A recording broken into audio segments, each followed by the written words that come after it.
This season premiere was almost lost. After filming this episode, I took the SD card out of the camera and was going to bring it to my computer to transfer the footage for later editing, but I got distracted along the way. When it came time for editing, much later, after I had already filmed another couple episodes, I realized the footage was nowhere to be found. Well, thank goodness I remembered what shirt I was wearing, because, sure enough, there it was in the upper pocket. Episode saved.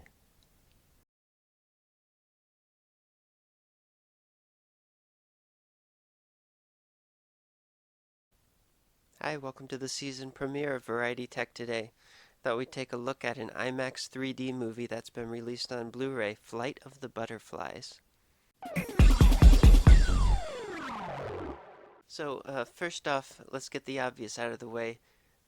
A movie about butterflies is an obvious choice for a 3D movie, and it works quite well. There are a number of shots, like money shots, of these butterflies in negative parallax.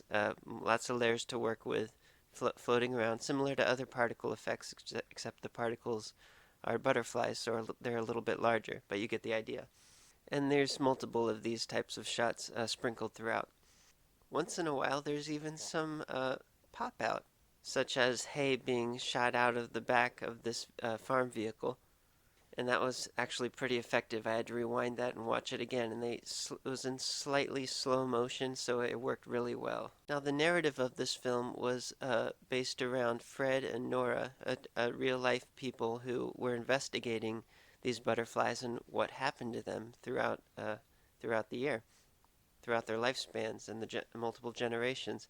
And takes place over the course of decades, and with their work, along with help of others, eventually they finally discovered this small destination where these monarchs go. This is quite a charming narrative with an emotional payoff in the end. And as for these reenactment scenes, I'm not sure if they were filmed in 3D or converted into 3D, as is sometimes the case. Like the IMAX film about Egypt, those wraparound scenes were converted. In the end credits, it does credit a company called Dimension with a X, and they do conversions, but it's just not clear exactly if this was filmed or converted that way. But in any case, the rest of the film was filmed with a red twin camera rig. It had small dual screens for reference while they're filming. And on site, they had a small passive monitor. And these images are from the bonus material, by the way, which goes more into depth. That was a 3D pun, and I did not intend it. It has some great 3D computer animation, too, to show an animated but realistic looking monarch on its flight. It also has some somewhat close ups of the monarch as a caterpillar eating and then in its metamorphosis and eventually laying eggs. That was really awesome to see that, delicately laying these eggs under the leaf. And of course, this is powerful 3D. It really gives you a bug's eye view of what's going on. But then, besides this close up 3D, there's really, really close up 3D. And in the extras, you'll see how this was done. I was wondering why it looked a little bit not quite as crisp or clear as usual, but there's a reason. They had a rig with the two cameras pointed at each other and the prism angled to capture the left and right eye viewpoints of very, very small subjects. This was completely awesome. So they had this tiny attachment on the rig, and they were able to capture the baby monarch caterpillar coming out of its super small little egg, clear egg, and then it eats the see-through shell of the egg after it hatches. And it's so small and delicate, so adorable, so beautiful. And in 3D, what a great thing to capture. Now, the 3D disc is backwards compatible, like really all 3D movies should be. That's the way they made the 3D Blu-ray standard, that it should be able to play in 2D on any standard player. But then, of course, a lot of studios got the bright idea of locking it to 3D and then making multiple discs. So, I know I'm getting off track, but with all these movies that are in the past year that are not getting a 3D Blu-ray release, It's just no excuse for it, especially with the minimal amount of bonus material that a lot of films have. Sometimes they even have another disc devoted to bonus material.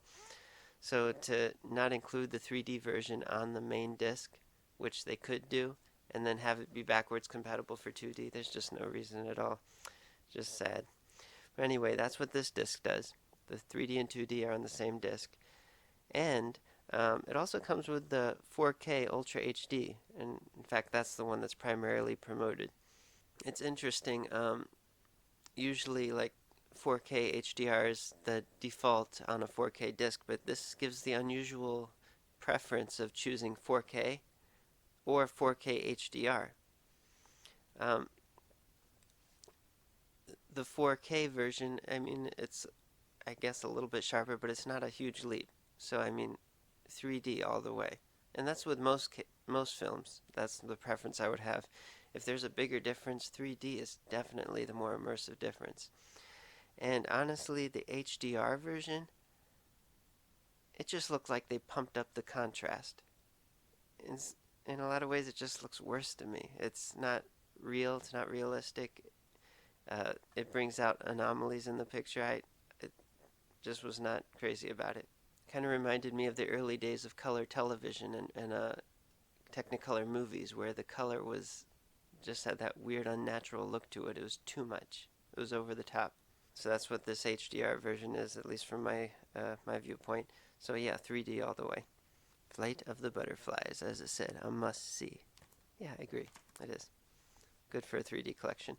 And speaking of bugs and speaking of 3D, you know what I'm going to do. I'm going to plug my movie, Real Bugs, 3D. Yes.